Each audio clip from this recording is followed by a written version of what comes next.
We are underway. So firstly, to everyone, Happy New Year. It's the first one of 2022. So first webinar of 2022. But Robbie, we've been extremely busy in the meantime. The sales season is upon us. Can you hear me there, Robbie? No. Matt? Yeah, I can hear you. Very much so, yeah. The Gold Coast was, I can hear you. Am I coming through? I ain't coming through. What's going on? You're coming through, but you're frozen. Am I not coming through, Corey? What's going on there? It says my end's okay. What's going on? I can hear. Am I freezing? Is it No, coming through now? Yeah, we can hear you. It's obviously delayed. Okay, do you want me to find a better spot? Yeah, you may need to, I think. All right, I'll go. You talk to Matt. I'll go for a walk and find I'll find a 45-degree angle somewhere. No problem. All right, Matt. So busy time. Sales season's underway. Yeah, it's been a hectic start to the year, as it is every year. We were up in the Gold Coast working extremely hard, trying to avoid COVID. But the whole team was up there, all 7 of us, you, me, Peter Ford, Joey, and Steph, Shirani, and Robbie. We thought we had a successful sale, and we're just laying the platforms, for years to come.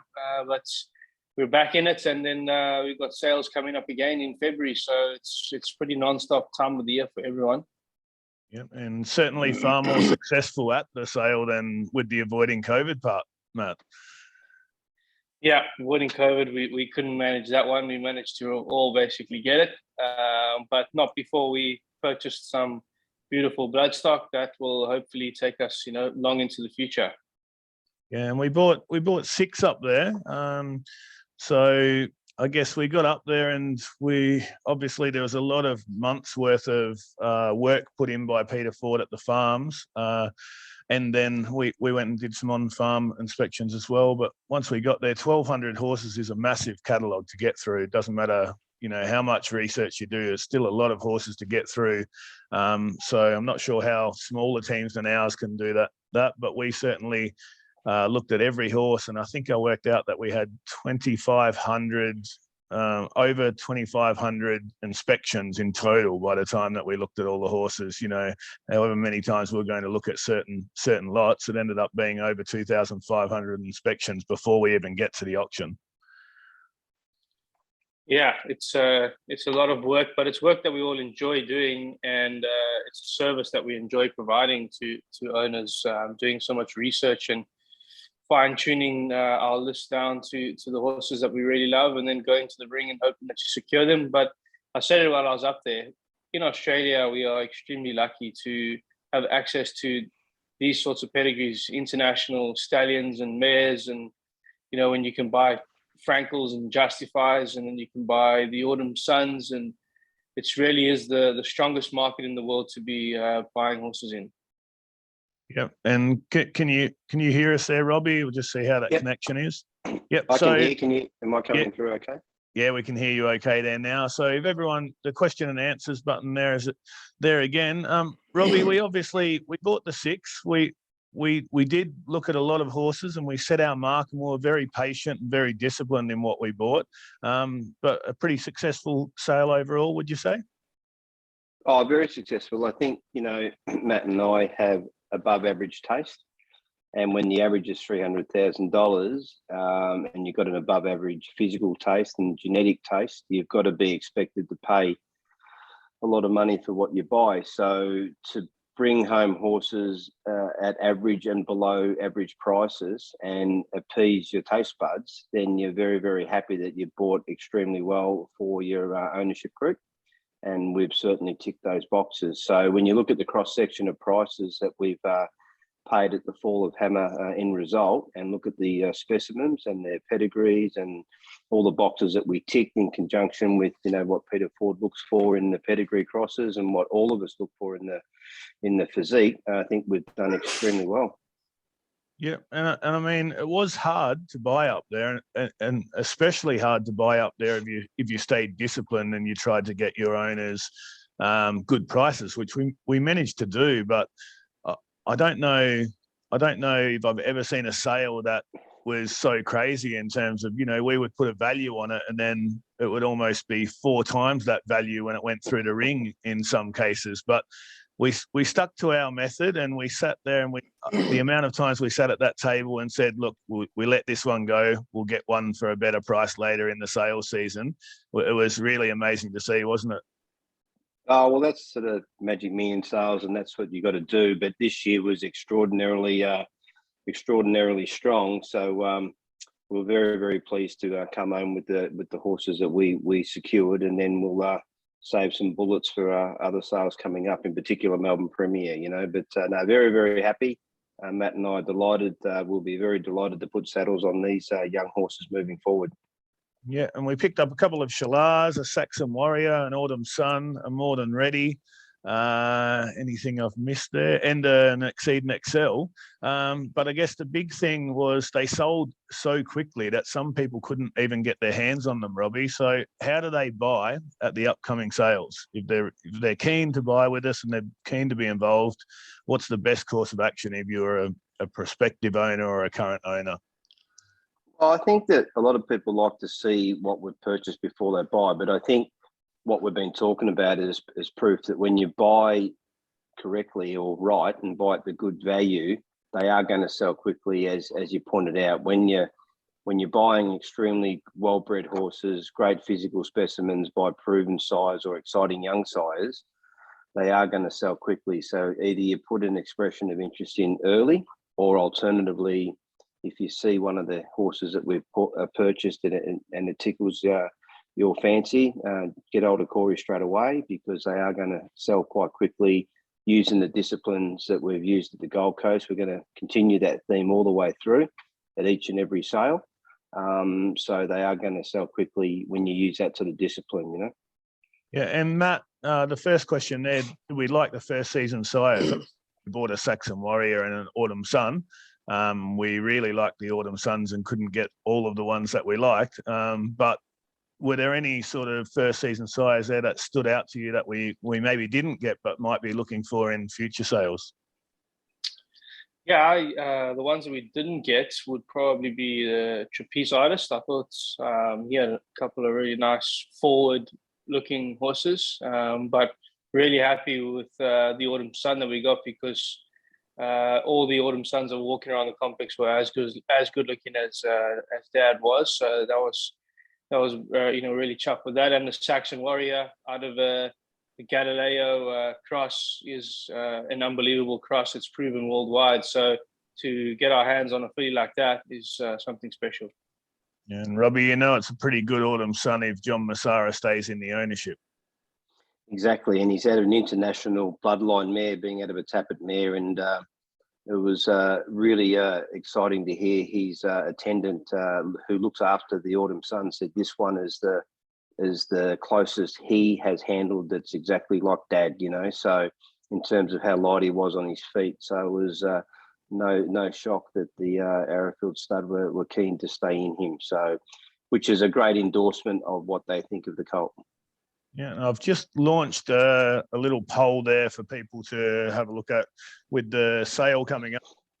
But we've got the Inglis Classic, which is next week. Obviously, Peter Ford leaves tomorrow to go up and do he's already done some pre-farm inspections. He's going up to inspect the short list tomorrow. And then the team obviously will congregate and go again there. But probably our big one is Inglis Premier from 27th of Feb to the 1st of March. And as you can see in the photo there, we had the marquee set up last year, and it was there for all of our owners to come and enjoy and basically be a part of the sale as a team with us, whether they were going to buy at the sale or not. They could come as one of our owners and enjoy the sales atmosphere. And we'll certainly have that again. But I guess, Robbie, what's the big thing about having a marquee? Why does that make it a good experience for the owners? Well, I think it's a great opportunity to meet, ask the questions that you might not, get time to do on a day-to-day basis. Have an opportunity to grab one of the team, have a look at the process that we do when inspecting the young horses, or even have a look at one of the horses that could be in line to bid on or just been purchased.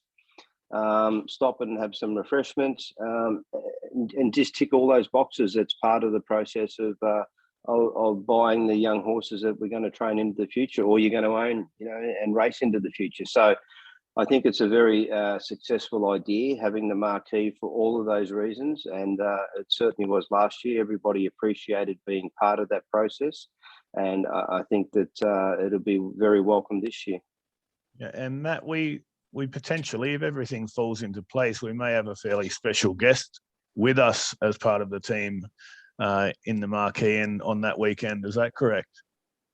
Yeah, well, my dad's hopefully coming over. He's booked his flights for the 11th of February lands, so he should be here for the sale, and it'll be great to have his expertise, because he's probably one of the best judges around the world. He's been to sales all over the world, bought Group 1 winners from different countries, different continents, so he certainly knows what a good horse looks like. Yeah, and we've also put at the bottom there the private sales and homebred options, Robbie, which I've been rolling them out bit by bit as they come to hand, and they're getting to a stage where they're going to get broken in and that type of thing. But as we've mentioned plenty of times on the webinar, you do a little bit of breeding, and I've just put some of those horses up in the poll for people if they are interested in getting information as it comes out. So this week we mentioned the Sapedo out of the Reduced Choice mare Sharif's Choice. So he's a nice colt, and has been quite popular. So just check through your stable emails for that one. We also purchased an Alpine Eagle colt, and we like our Alpine Eagles with Throntari doing so well. But Robbie, we also have a few others there. So we have Halvorson's little brother, who will be coming to the market soon. There's only 15% left in him though, unfortunately for our clients, but he'll be coming soon, and he's a belter, isn't he? Well, he is. He looks just like Halvorson. It'd be very hard to tell them apart. They're very much like twins, and if he runs anything like Halvorson, we'll be very excited about that. But Mum's done a great job, and she clicks and works so well with Magnus that we go back there each year. So the homebreds have been really, really good, simply because we get the exact nicks and crosses or genetic mating that sort of Peter Ford and myself look for each year when we do the intentional mating. So they've been quite successful. So we got a lot of faith in all of them from all different price ranges. You mentioned the Sapedo. His early runners have done very, very well, and he was a very fast horse, and out of a Reduced Choice mare that was very quick. So there's speed on speed there. So we've got a cross section of different prices there, and we're very confident in all the matings that have been done along the way. So yeah, we're very excited about them, and it gives an extra dimension to what we do with our young horses that enter the stable. Yeah, when we spoke, we actually put up a funny story with yourself and Peter, the Halvorson story, and I think Peter probably understates his pedigree knowledge, because he's been involved in some incredible matings, including being involved in the early days with Black Caviar and how that mating came about and a few other things. So, I mean, he's an exceptional talent in his field, and every single one of your homebreds has Peter Ford looking over those crosses, doesn't it?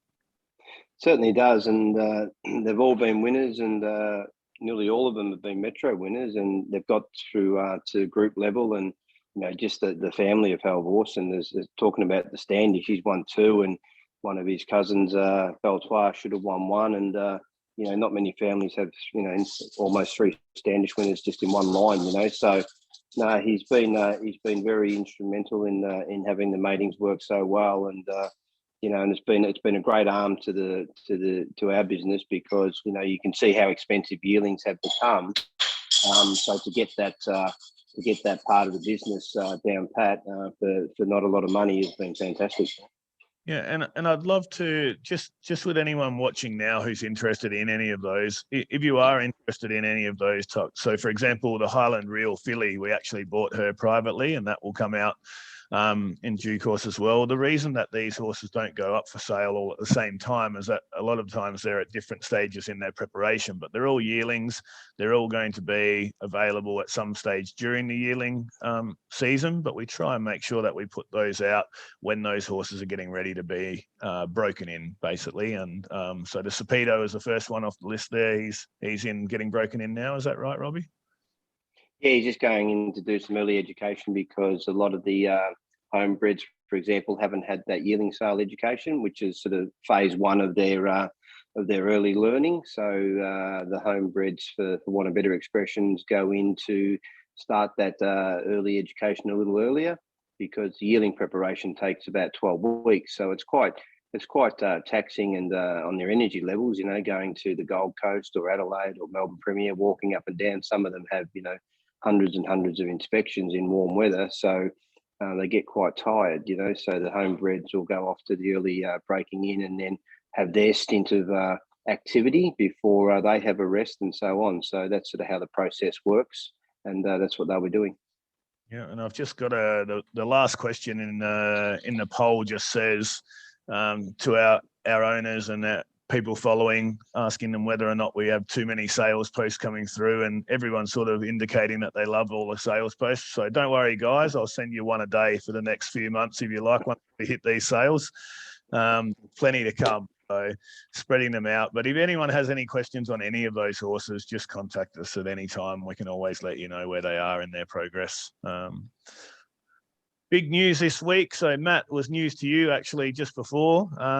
But Inglis has actually matched, or not matched, but very slightly different. But they've got their own ladies series.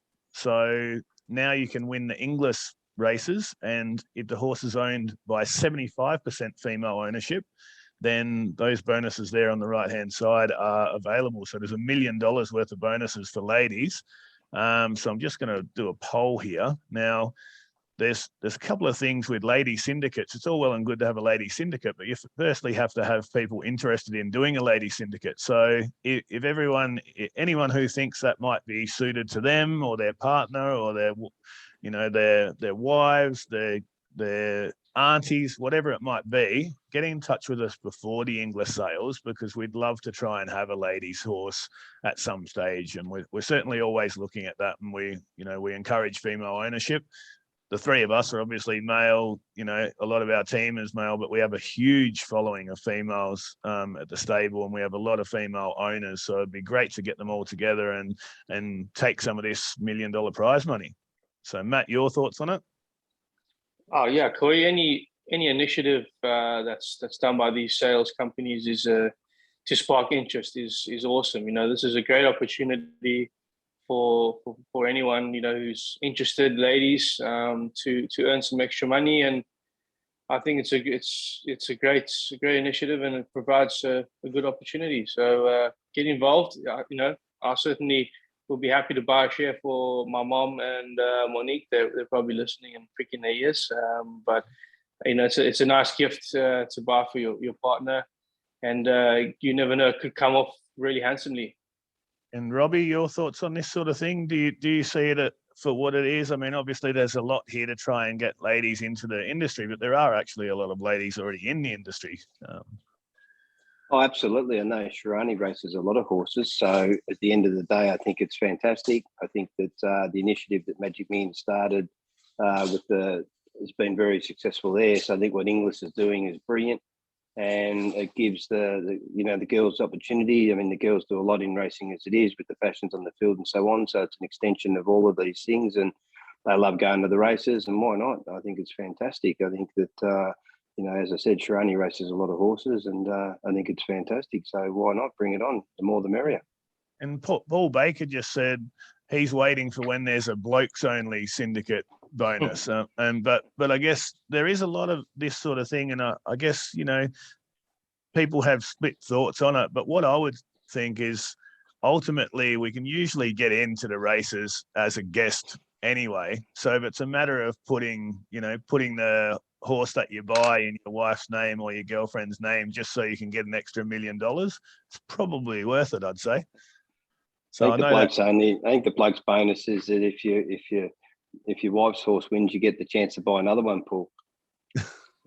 I think that might be how it is. But yeah, I know that my wife will be certainly owning a couple of horses this year to take advantage of that extra. I'm happy to not have my name in there and collect $1 million if it comes my way. That's for sure. So, all right, we'll move to the next bit. Very important, Robbie. This guy needs to get in the All-Star Mile so he can win it, because he can't win it if he's not in it. Yeah, very true. He's going really well too, King Magnus. He's having a great preparation leading into his return. He's trialling in the morning, having another one next week. Then he kicks off on the 19th at Flemington in preparation for the All-Star. So you're 100% right. Can't win it if he's not in it. So we need to get everyone behind him to vote. He's a horse that always rises to the occasion. His run in the Cantala was sensational. Matt and I think, I know we're in his corner and we're biased, but we think that if he didn't lose a little bit of ground at the 300, he could have easily won the Group 1 then. And then he backed up at the end of a long campaign and won the Cranbourne Cup. So why can't he take another step? He's been terrific in every run, and all he needs is the vote. So if everyone can get behind him, he'll get his chance to represent us in the All-Star. And everyone loves, we always talk about it in the industry. That's one for the battlers, and you see these big consortiums win these races where, they have the firepower there. But King Magnus really typifies everything that the Australian racing dream is built on. He's a horse that has a small group of owners, and he's gone all the way through the grades to get to Group 1 level. And when I look at that list and the horses that are on the list that are competing against him, a lot of them are syndicators, or they might be, the big Group 1 horses already. I'd love, like from a story perspective, to have a horse like King Magnus who's really up against it and does it again type thing. And I guess that's the story we want to try and get out there. And we need everyone to spread the word, because right now he's sitting in 11th and he needs to be in the top 10. So the votes are going very well. He's a popular horse, but we do need to get as many votes as we can. So everyone I've been speaking to, if you want to rally behind him and sort of push the envelope, just think of it, whether they like horse racing or not, think of it as a free lottery ticket in a draw for $250,000. That's basically how I've been pitching it to my friends who don't like horse racing or don't follow horse racing or don't have an interest. It's a free lotto ticket. So, Matt, the All-Star Mile itself, is it something that you've seen in other countries, or is this really a unique Australian thing? Well, they actually just ran the Pegasus World Cup, yes, on the weekend, and races like that, and the Everest and the All-Star Mile are these big money races with good initiatives. But this is a unique race where you vote the horses in. I don't remember seeing that anywhere around the world. So you, the public, can choose who the field will be. And King Magnus has definitely got a massive following. He's just a couple of votes short of being in the top 10. So we just got to push a little harder. Yeah, a couple of people have said that they haven't already voted for him. So get straight to that, guys. But Robbie, what are your thoughts on, I guess, the negative side of an All-Star Mile type concept? Is that we have no choice but to promote one horse in our stable above all other horses when we're trying to get the horse into the All-Star Mile. And I guess from a stable perspective, where we give every horse the same amount of attention, that does cause a few problems as a trainer. Would that be fair? Is that an awkward situation where, we have to push one horse, or do you think that's just the concept and the way it is? No, well, I think that's just the concept and the way it is. And it doesn't really, hasn't affected us because we've only got the one entry in the All-Star Mile. So I don't think that it causes any conflict of interest or any jealousy or any sort of lopsidedness in the stable, because we don't have two entries in the race. So the whole stable would get behind King Magnus, because other horses in the stable and other owners of those horses are competing against King Magnus, so might be different if you had 3 or 4 entries in the race, but that's not the case, So I think that everyone appreciates great horses and great races, and they'll get behind whichever horse they fancy. In our case, they'll get behind King Magnus for all the reasons that you mentioned. Everyone loves loves him. They love him in our stable, and they love the fact that he's come from humble beginnings and he's got a great ownership group. And it'd be great to see that rags to riches story and him come off on top. So it's a great concept. It changes so much near the race time, because then all the last minute punters come into it too. So it starts to get away from the emotion of ownership into how the horses are racing and so on. So it'd be interesting. But if everyone gets behind him, we're going to have a chance of being in the event, which should be absolutely sensational. Yeah, and guys, we are about to get to the question time at the end. So if anyone has any questions to throw up about sales, about what's been happening at the stable, then please throw them at us. But I guess the one thing I would say, Matt, which is exciting with an All-Star Mile concept, is that the stars are actually the horses, and it's probably something that in Japanese racing is more prevalent than here, where the horse is really the star. And I think that's one thing that's really exciting, is that the horses, when they're being voted, that it's the horse face everywhere, and it's not an owner, a trainer, anything like that. It's literally the horse is the star, and that's quite exciting, I think. Yeah, well, that's the reason why we're doing it, and the reason why we're here is because of the horse. He or she's the main athlete. So, to have them as the celebrity and the center of attention is definitely beautiful to see. And let's hope it's a great race with a lot of support on the day, with people coming racing and cheering them all on. Yeah. And Robbie, he trials tomorrow, and I might start with the first question. But tomorrow, it was meant to be today, but obviously got postponed. But we have we basically have our own stable trials, jump outs tomorrow. We've got so many going around, young horses and horses coming back to the track that are having their first jump out for their prep, such as King Magnus. Pretty exciting time. Oh yeah, look, this particular time frame is very exciting for not just our stable, for a lot of stables, because it's you're starting to see a lot of youth and key horses, trialing at this time of the year. King Magnus, and you'll see it. I'm Thunderstruck, and all these sort of really good horses, trialing in preparation for the All-Star Mile at Cranbourne tomorrow. And then you'll see a lot of good young horses like Lagagnia and Daily Bugle in our stable. A lot of the young horses that we're testing the waters to see who's going to line up in possibly, Blue Diamond previews, preludes, horses heading towards size produce, or whether they'll, need more time and have to go back to the paddock. But this is the time of the year where you test the waters and see who's going to measure up and be part of the autumn carnival, which is very, very exciting. So you live in hope this time of the year, because this is when you start to put the pressure on. So we've got some really nice young ones, and we're starting to see how they're going to handle the pressures of racing, and whether they're mature enough to deliver what they're promising on the track, which is looking really good, and what we're really encouraged in what we're seeing. Yeah, and Matt, we spoke about this a while ago, but obviously with a lot of new trainers at Cranbourne, the Cranbourne jump outs have become extremely strong. So when you do well in a Cranbourne jump out now, it's a really good indicator that you're probably going to do well in races as well. And I'll look through the jump out list tomorrow. I think the first jump out, I'm Thunderstruck's running around in. The second jump out, the favourite for the Blue Diamonds running around in. King Magnus is running around with some top grade horses. That really it's the who's who of racing are jumping out at Cranbourne tomorrow, and that's a weekly occurrence. Yeah, so it's a great benefit to us, Corey. Like you said, you can line up against some of the best and well-bred horses, from around Australia, and get a good line on your ability. There's that old saying that iron sharpens iron. So, it's really good to be testing yourself against the best around. No, it's really. I can't wait for tomorrow, actually, to see how all those young horses go.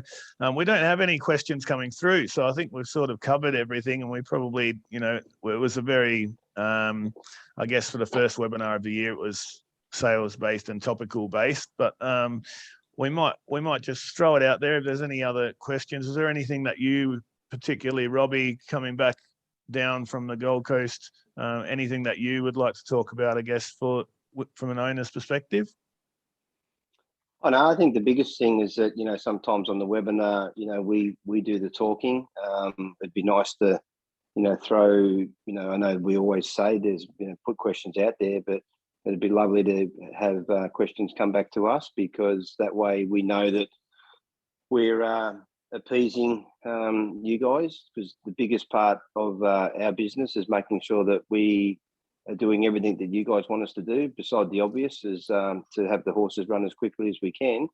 But when we do the webinars, if there's questions that need answering, we want to make sure that we do that for you guys.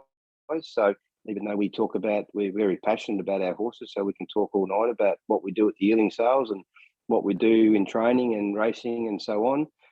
But by all means, you know, jump in and ask questions, because that way we know that we've ticked those boxes for you guys. Yeah, and Will Setterino, Matt's just asking for a bit of a summary on how our 2-year-olds are coming along. Yeah, I think they're going very well, Corey. We started the 2-year-olds off with Legagnia running in the Maribyrnong trial, and he ran third, so he was very impressive. And then last week Wednesday we had Michelotti and Berry Bubbly go around. Michelotti, he just got a bit lost when turning for home, and had a good blow afterwards. He's been doing everything at home extremely comfortably, so I think he will improve for, you know, all the distance that he was beaten. I think he's going to improve plenty. And then Very Bubbly, she looks like a nice filly for the future. She's a tall, you know, daughter of Reduced Choice, and she's going to get a bit of ground. And she looked really good on the corner and got a little bump and then lost her action. So it was a good little toe in the water, so to speak. And there's a queue of them, you know, lining up. Like you said, tomorrow, a lot of young ones trialing. And the beautiful thing about it is we have a lot of depth in the youth in the stable, because we bought last year a wide variety of horses. So we've got some early ones and some middle ones and some late ones. So the flow should keep going, you know, throughout the whole 2-year-old season. Yeah, and the Michelotti run, Robbie, was actually fairly impressive when you looked at the horses in that race. The first 3 in that race are really in the market for favouritism for the Blue Diamond, and he wasn't far off them at all.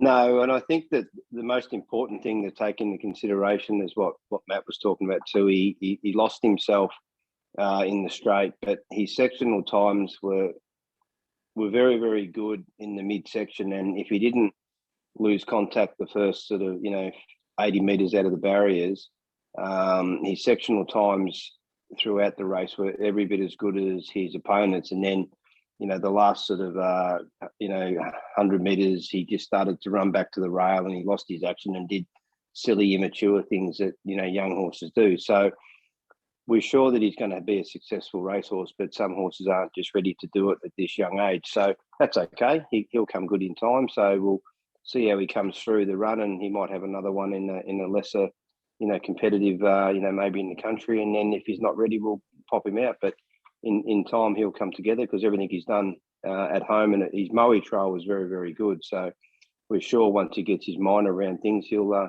come good for everyone. But as Matt said, we've got some really nice horses. I see one of those questions that come up was about King Magnus, Corey, running in the Doncaster. Yep. His program is that. He's going to go, Matt and I have worked out a program to run at Flemington, into the All-Star, into the Doncaster. And whilst he's in Sydney, if we're really happy with his Doncaster run, he could run in the Queen Elizabeth 7 days later. So that's his program, Malcolm. He'll be going down that pathway. So it's quite exciting for the King. And as we know, it can rain in Sydney in the autumn. And looking at how well he relished the Cranbourne Cup, if it happens to rain in Sydney, it won't be worrying the King. No, and I can't see him taking a backward step in any of those races either. So Kevin Barnett's just asking what sires will be targeting the coming sales. And I think, to be honest, I can probably answer that one. It's every single sire that we think is kicking a goal, which is it's a large list, but we have specific stuff that we're looking at, and we've done a lot of data work and research work behind what different progeny are doing. But we look at every horse, Kev. So every horse, first we like the horse, and if we like the horse, then we look at all of the rest of it second. So that's probably the best way to explain that. Bev Fisk is just asking whether a tongue tie will make difference to to Berry Bubbly, Matt, but I might actually go further with that. If you can explain how a tongue tie works for people that might not understand what the benefits of having one or not having one are. Yeah, it would actually be a good idea to do a little video clip on how we apply it, and that would help us explain how it works. It's basically a little piece of synthetic material that's soft on the horse's tongue and mouth, and you tie the tongue into a position where it's held down so that it stops the soft palate from flipping, which is what happened to Berry Bubbly on Wednesday. Her epiglottis palate was flipping, so that's the palate that stops the food from going into the lungs when she's eating, and separates the airway from the stomach. And so that was unfortunately flapping and causing her to gargle in the pull-up. And if you look at it on an endoscopic examination, she was not getting 100% oxygen airflow going through to her lungs. So by tying the tongue down and fixing that in place, it helps the palate stay in place, and she'll stop making that noise. And if it has the effect which we think it will, we've already put it on her in training, and she's very comfortable with it in training. But if it has the effects under pressure of a race day, then it definitely will help her, because as you know, when horses are in a race, they need all the oxygen that they can get. Yeah, and I think we're just, for people that are following, we were looking at doing a little a clip each week on some different things like that to explain and be little educational pieces. But that was when COVID hit and the height of COVID was there, and we actually just couldn't get the numbers on the ground to be able to do that. So we are looking at doing that in the next 12 months, where we show what a tongue tie does, show what a nose roll might do and things like that in the yard. So stay tuned for that. Pat Sylvie, Robbie, is just asking if Foxy Gold is going to be good to go again soon. Yep. She's healed up well. She had a bit of a freakish thing that when she had her first start, she actually got her front teeth caught on the barrier and broke the teeth, which was had to have her jaw wired, and the vet had to wire the jaw back together a few days after the race. So that's a freakish thing that happened.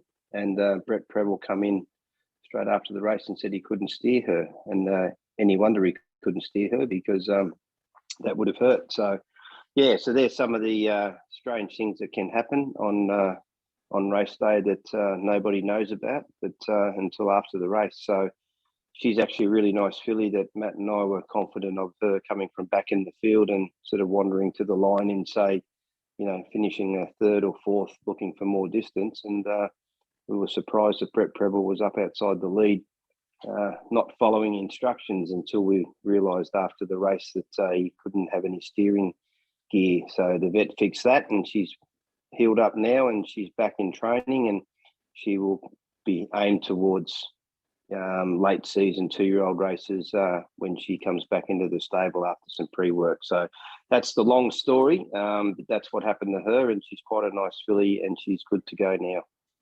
And final question we've got is from a very good stable client of ours, John Matthews. Robbie, he's asking what our plans for Laganya are over the next few months. And obviously we're quite excited by Laganya and Foxy Gold, because they're the reason we bought 2 more Shallars on the Gold Coast.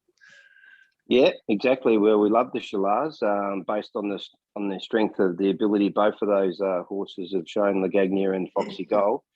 And he, as Matt pointed out earlier, he really impressed James McDonald when he ran third at Flemington, and then he unfortunately swallowed some dirt at Ballarat, and he was coughing a lot after the race, so we didn't get to see the best of him there. But in the very short rest that he had, he gained 34 kilos, so he had a really quick growth spurt.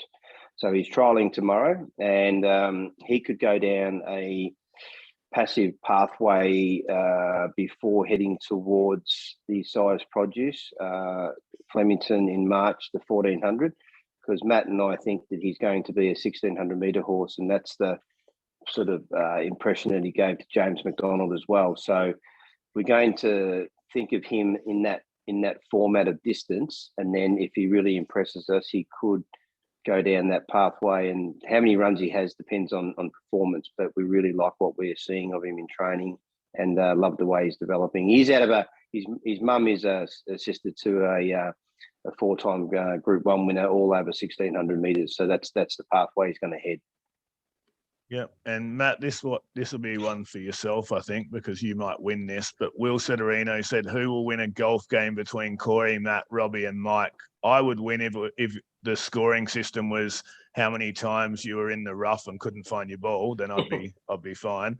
But I think you'd probably win that pretty comfortably, wouldn't you, Matt? Or is your dad a bit of a shark? Or if it was a horse race, you'd probably be left at the barriers. Robbie would probably race the ambulance, and it'll be a photo finish between me and my dad. I reckon he's a gun golfer. So yeah. No, I can't even. I can't put. There's no rebuttal there. Like I'd be happy to carry the drinks, I think, if we were going into a golf match. So anyway, thanks guys again. Another good webinar for information there, and obviously if actually we've got one more question here, Robbie, from Paul Baker. It's a good one. How do we do the ratings on each race in terms of our own horses? Well, ratings are supplied by the handicapping panel at Racing Victoria, and pretty much no horse has a rating until it is on a racetrack. And talking about golf a minute ago, if anybody is a golfer, it does help them very much understand horse ratings, because once a horse is exposed to a racetrack, for want of better expressions, they go up 4 points per win. So if you race your horse on a race course and they win, they're going to go straight to, say, a 62 or 64 or whatever, and then after that they keep going up 4 points and so on. But to give you an example, if we the Mighty Winx might be 136 points when she was racing. If we go and win a maiden and then put a horse up against her and run second, well, you've proven that your horse's ability is very close to 136 points because you've met her at weight for age. So the handicap is entitled to put that horse up to a very high rating, very similar to, say, playing golf alongside a scratch player or a rating 6, or, you know, a pro like Tiger Woods or whatever. So I hope that helps you understand ratings. So that's why trainers put horses in rating bands. So a 64, a 70, a 78, and so on. So when you look at the form guide now, you'll see a rating band next to each race, and you'll see a horse with rating points, and that's how it operates. So if you see a low-rated horse run very well against a high-rated horse, you'll see its rating jump up quite quickly, and that is why. So I hope that answers your question. It's a little bit of a long answer, but you need to know the guts of it so that you can understand ratings. Yep. Paul's just said not so much BM ratings, so benchmark ratings. He's more thinking about rating against each other. So for that, he's asking how we assess ratings. How do you assess them? How we assess the fields, races, and Oh, okay. Well, that's more so what Matt and I see of their talent at home, you know. And if we put a nice unraced horse up against, say, a King Magnus or whatever, and we think, gee, this horse is going well, then we might put that horse in a certain type of race or whatever. So along the way, we'll get a feel for that horse based on genetics, based on what we think of its, heart rates and its speed and its ability to recover. And then we'll put that horse into a certain type of race based on all of that information put together. Sorry, Paul, I was thinking about ratings. No, I think it's good. I think you've answered lots of ratings questions there, so that's really good. And speaking of golf, Matt, we're going to have a golf day after English Premier. Is that correct? Yes, that's correct, Corey. We look forward to that very much. So Will can get a group of guys there and come and see who would win that match, because I think we'll all be playing that day. We might have to tie Matt's right arm behind his back and make him play left-handed or something like that, just to even it up. But yeah, anyway, guys. Hey, have you heard he's very good left-hander though? You'd be pissed off, wouldn't you? He plays off 7 with his left hand and 6 with his right. That can't be true, can it? So I'm you just have to find saying. out. sometimes you just have to tip your hat. So all right. Anyway, thanks guys. First webinar of the year. So stay tuned for the next month's webinar. If anyone has ideas or topics that they'd like us to cover in the webinars, send those through to me, because we'll try and get special guests on, or basically if you guys want something, we'll make it happen. So thanks again, and thanks Robbie and Matt for your time once again. No worries. Thanks, Corey. Thanks, Corey. Thanks, guys, for tuning in. Cheers, everyone. Cheers.